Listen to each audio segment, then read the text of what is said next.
ராணிப்பேட்டை மாவட்டம் ஆற்காட்டில் 80 வயது மூதாட்டியை தரதரவென எடுத்து சென்று பாலியல் வன்கொடுமை செய்து கொலை செய்த சம்பவம் அரங்கேறியிருக்கிறது. வீட்டிற்கு அருகே நின்று கொண்டிருந்த மூதாட்டியிடம் 19 வயதான நந்தகுமார் என்னும் இளைஞன் பாலியல் ரீதியில் அத்துமீறிய கொடூரம் அரங்கேறியிருக்கிறது.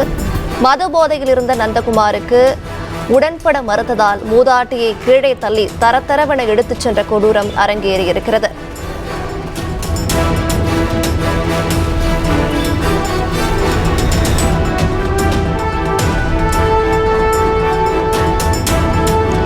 ராணிப்பேட்டை மாவட்டம் ஆற்காட்டில் 80 வயது மூதாட்டியை தரதரவென எடுத்து சென்று பாலியல் வன்கொடுமை செய்து கொலை செய்த சம்பவம் அரங்கேறியிருக்கிறது.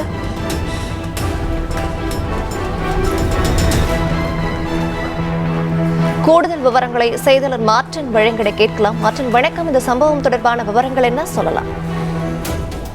கண்டிப்பா. ராணிப்பேட்டை மாவட்டம் ஆற்காடு அடுத்த கீழ்விசாரம் பகுதியில் 80 வயது மூதாட்டி தன் மனநல பாதிக்கப்பட்ட மகன் மற்றும் பேத்தியுடன் தனக்கு சொந்தமான மாந்தோப்பில் வசித்து வருகிறார். இந்த பகுதியில் நேற்று மாலை கத்தியவாடி பகுதியைச் சேர்ந்த நந்தகுமார் என்ற இளைஞன் முழு மது போதையில் வந்துள்ளார். தோப்பு வீட்டில் தனியாக இருந்த மூதாட்டியிடம் சென்று பாலியல் ரீதியான அத்துமீறல்களில் ஈடுபட முயன்றுள்ளார். அவர் அங்கிருந்து நகர்ந்து செல்லவே அவரை கீழே தள்ளி தரதரவென சுமார் 100 மீட்டர் தொலைவிற்கு இழுத்து சென்றுள்ளார்.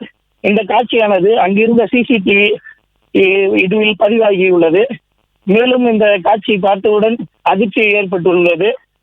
மேலும் கண்ணுக்கு மறைவான இடத்தில் அந்த மூதாட்டியை இழுத்து சென்ற அந்த இளைஞன் பாலியல் ரீதியாக துன்புறுத்தி அவரை கொலை செய்துள்ளார். சம்பவம் குறித்து தகவல் அறிந்து விரைந்து வந்த ஆற்காடு நகர போலீசார் மூதாட்டியின் உடலை மீட்டு பிரேத பரிசோதனைக்காக ஆற்காடு அரசு மருத்துவமனைக்கு அனுப்பி வைத்தனர். மேலும் ஈவு இறுக்கமின்றி மூதாட்டியை தரதரவென இழுத்துச் சென்று பாலியல் ரீதியாக துன்புறுத்தி கொலை செய்த நந்தகுமார் என்பவனை கைது செய்த போலீசார் அவன் மீது வழக்கு பதிவு செய்து தொடர் விசாரணை மேற்கொண்டு வருகின்றனர். விவரங்களுக்கு நன்றி மார்டின். பிளே ஸ்டோர் மற்றும் ஆப் ஸ்டோரில் இருந்து பாலிமர் செயலியை QR கோடு மூலம் பதிவிறக்கம் செய்யுங்கள். செய்திகளை உடனுக்குடன் பெறுங்கள்.